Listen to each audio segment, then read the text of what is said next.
Station, this is Houston. Are you ready for the event? Houston, this is Station. We are ready for the event. MBRSC, this is Houston Mission Control. Please call station for a voice check. I get somebody up here that knows something. Yeah, there you go. Get this heat on somebody else. Appreciate you, bro. They was gonna have me talk to these dudes in outer space. Nah, that's too much pressure right there, man. That was good, man. That was good. Nice crowd, too. Y'all, hey, man, can I tell y'all something? Y'all was much better than I thought, you know, because, you go to a university, you figure, okay, this is going to be really dry. And it was just, like, really cool that you all had reactions and stuff. No, I told you this was going to be a fun event. Now the fun starts. Well, it wasn't fun, Yusuf. It wasn't fun. It was a nice event. It wasn't fun. So now we'll do a sound check with the space station. Station, this is MBRC. How do you hear me? MBRC Station, we have you loud and clear. Assalamu alaikum, Saud.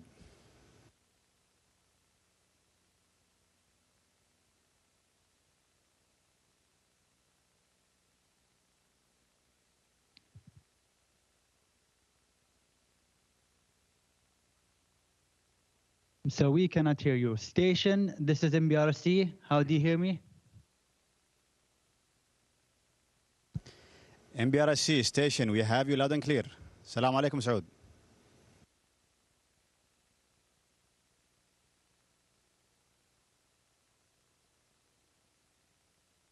Technical difficulty sometimes, so let's be patient. Station, this is MBRC. How do you hear me? MBRC Station, we have you loud and clear.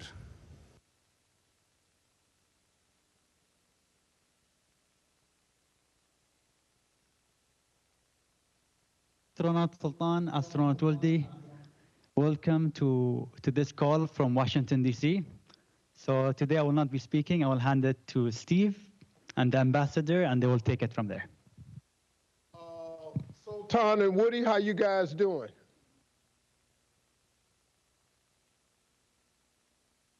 We're doing great, Steve. How are you? Good. Let me ask you a real basic question. Do you all get Family Feud up there?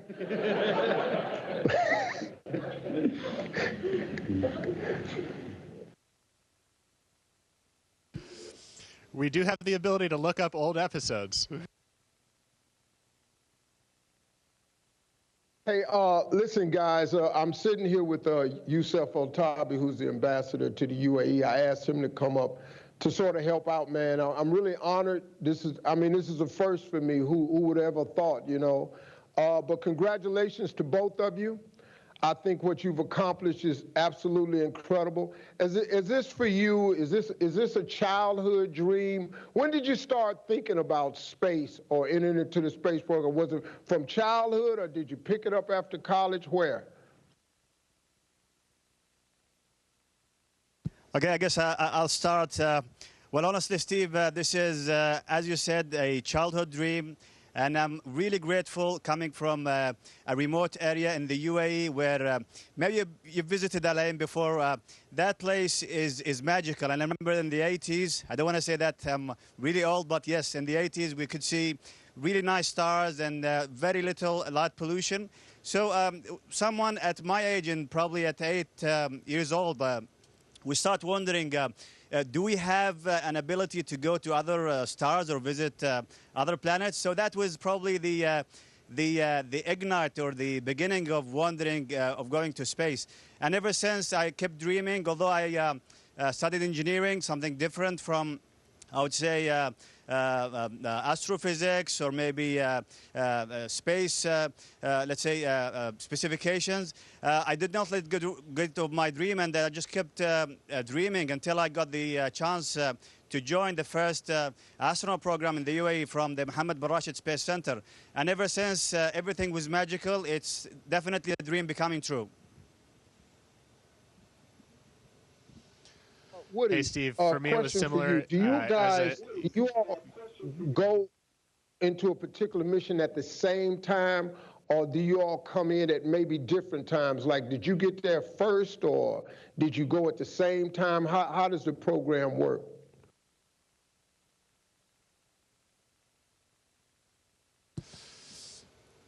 Yeah, so actually,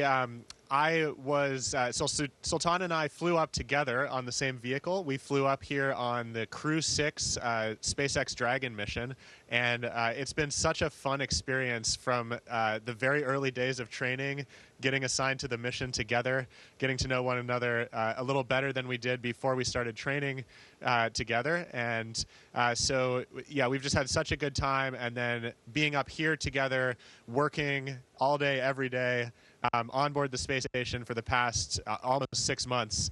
It's been an absolute blast, and we've had a lot of fun, and it's been a real honor getting to do this work with Sultan. Sultan, I have a question, but first let me say this. On behalf of all Emiratis around the world, here in the UAE, anywhere else, we're so proud of you. We are so incredibly proud of you. You've done an incredible job. You and Hazza and so many others have literally put us on the map in ways that have never been possible by anybody else, so great job. My question, and down here on planet Earth, we as diplomats, we try to solve and fix, or at least improve some of the challenges we have here. A lot of it is dealing between two countries, two governments, two societies. And we always try to think of another person's perspective. At least I tell our diplomats, before you go into any meeting, try to think of the other person's side and the other person's view before you go into the meeting. You've been in outer space for almost 6 months. What has changed your perspective during those 6 months? When you come back, how will you think differently about certain issues, about certain problems, about certain ideas? Like, what have you learned in the 6 months that you're going to teach other people when you get back? Well, first of all, Your Excellencies, thank you so much for your kind words. And indeed, we have a different perspective when we come here. And I always say we live as a family. I would call it space family up here. And we trained before that. We trained for so many years. We come just like brothers and sisters when we get to train together. And we are here for a cause. We are here for a target, I would say. And I can't think of a better place where people can live in peace and harmony than here in space, in the International Space Station. And probably this is a message, a diplomatic message. If this is applicable in space, I think it is definitely applicable on Earth. So here's my question, you guys. This is a real question here. What do you do? I mean, like I'm really talking about like actually do that we would know. Like, do you exercise? How do you exercise? You know, what do you do? Do you have fun? I mean, it just play cards. They all over the place. What you playing? What you playing? Pick them out the air?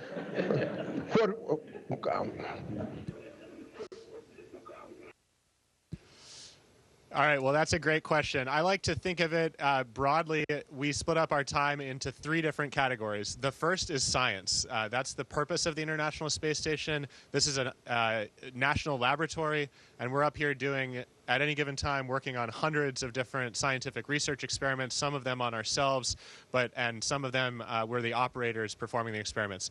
The second category we spend time on is taking care of this amazing space station, doing all the maintenance and repairs and upgrades to keep this station flying well.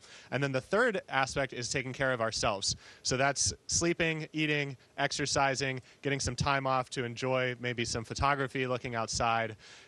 In terms of exercise, we have 3 different modalities we can use. We have a resistance exercise machine up here and 2 forms of cardio. One is a bike and the other is a treadmill. And we do enjoy floating as well.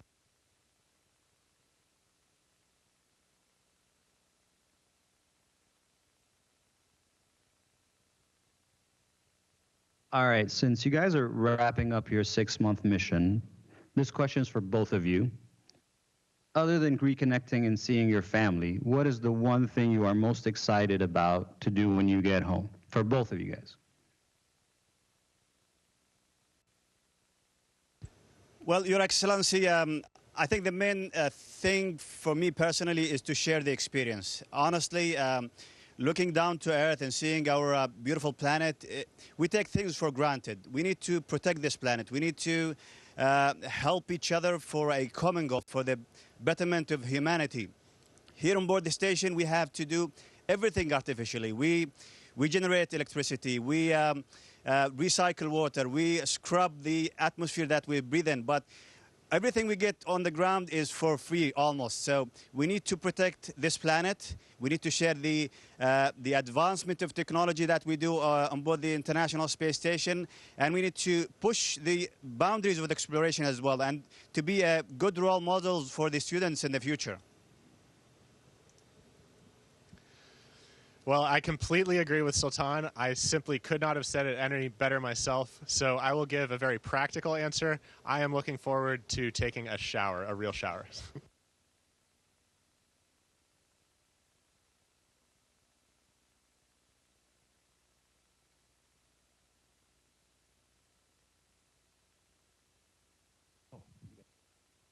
Let's take questions from the audience.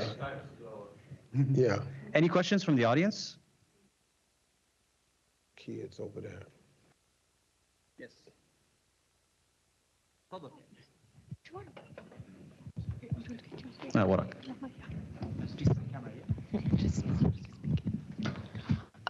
Hello, my name's Oscar from BISW. It's a huge honor to be talking to you guys. My question for you is, what experiments do you do in space, and how do you collect data? Great question, Oscar.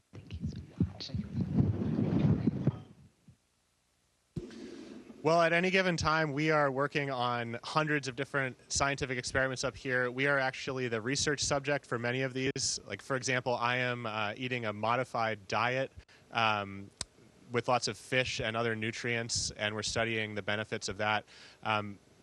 We do, an interesting one that we just did is we printed the first section of human meniscus ever printed in space in something called the biofabrication facility.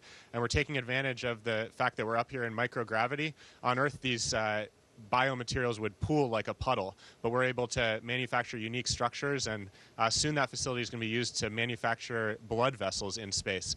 These are just a couple examples of all the amazing science that we do up here every day.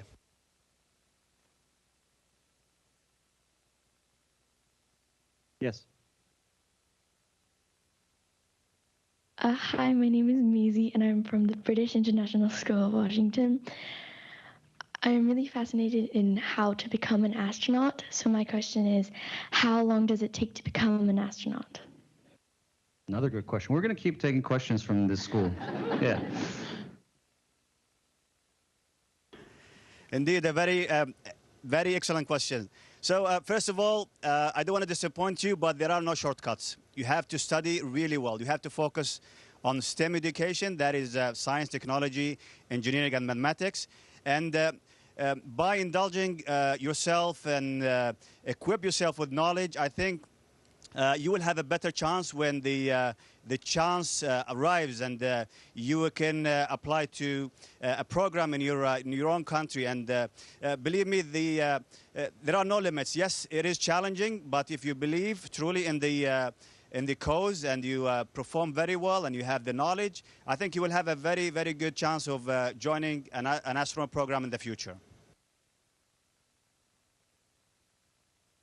Any more? Yes. Yeah. Hello, I'm Jules, and I'm also from the British International School of Washington.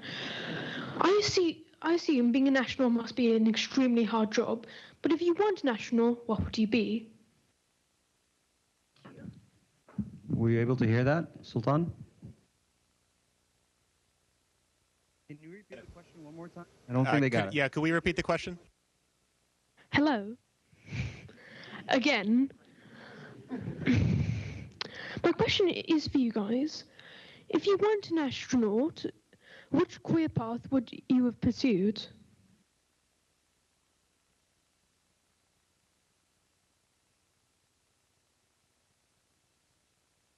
If you weren't an astronaut, what other career would you have pursued?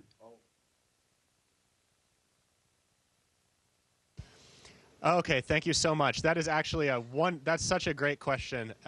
Something that I find wonderful about our astronaut corps and our international partner astronauts is the incredible diversity of backgrounds that come of the people that become astronauts.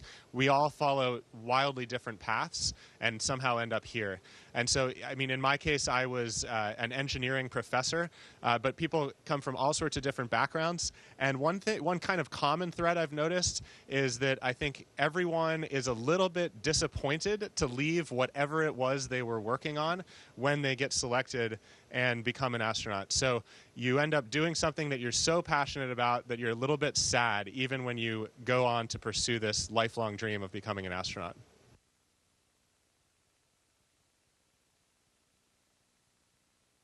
Oh, over here, in the back. All right, we have a mic in the front. Hi, my name is Ahmed Al-Shahi. I study at Penn State University, majoring in aerospace. One of the researches that I did there was on asteroid minings. And so I was wondering if you ever did any researches on asteroid minings during your stay at the ISS.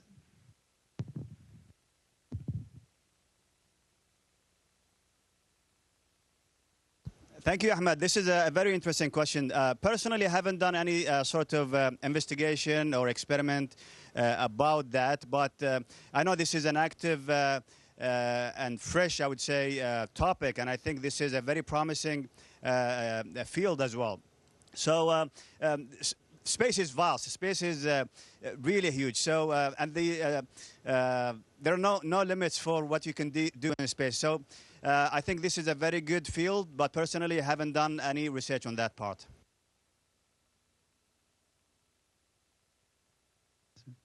Doing this is Majdi Yazdici with the Sky News Arabia. Sultan, I have two questions for you. One simple is, are you able to have a haircut over there? And if yes, how? And then one more, maybe a little bit more sophisticated. In your mission in space, how you think this will change or help climate change issue? Thank you. Thank you for the wonderful question. So honestly, yes, I did have haircuts, and one good thing that I can share everything I do here on board the station with everybody back on Earth. So I did share the experience of cutting my hair in space using a vacuum. It was literally a vacuum cleaner connected to a clipper. So I did that, and sometimes I'm feeling difficult. Facing difficulties cutting my hair alone, so I get some help from crew members just cutting my hair from the back. And regarding your question, the other question, I think this is a very important time for everybody.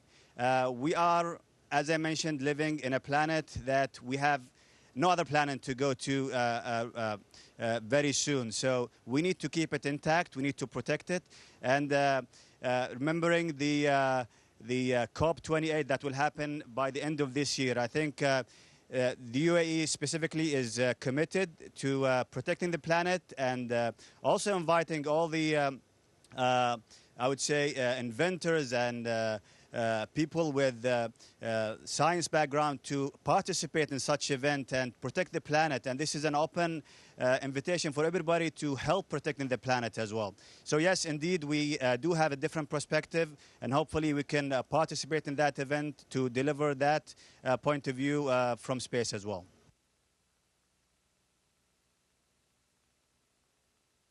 You had your hand up earlier. Yes, go ahead.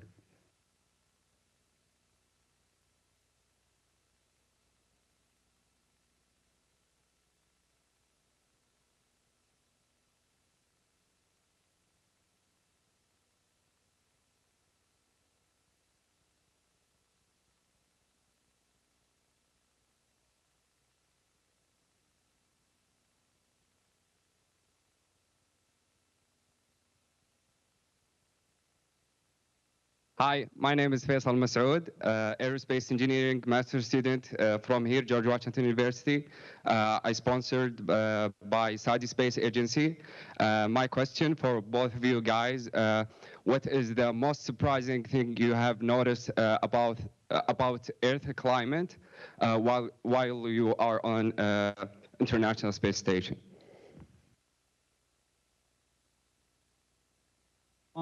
And Woody, I think we reached the 20 minutes. There are so the call many. will disconnect very soon. So if we can get one last message from both of you, and we end the call. Indeed, Saud, we have a small gift for our embassy in Washington, the UAE embassy from Washington, from the crew. This is a symbolic gift from the crew, and hopefully we can get it to you in person when we get back. Yes, and additionally, for the NASA headquarters team, we have an additional gift we'd like to present in person, hopefully. We'd love to come up and visit during our post-flight appearances.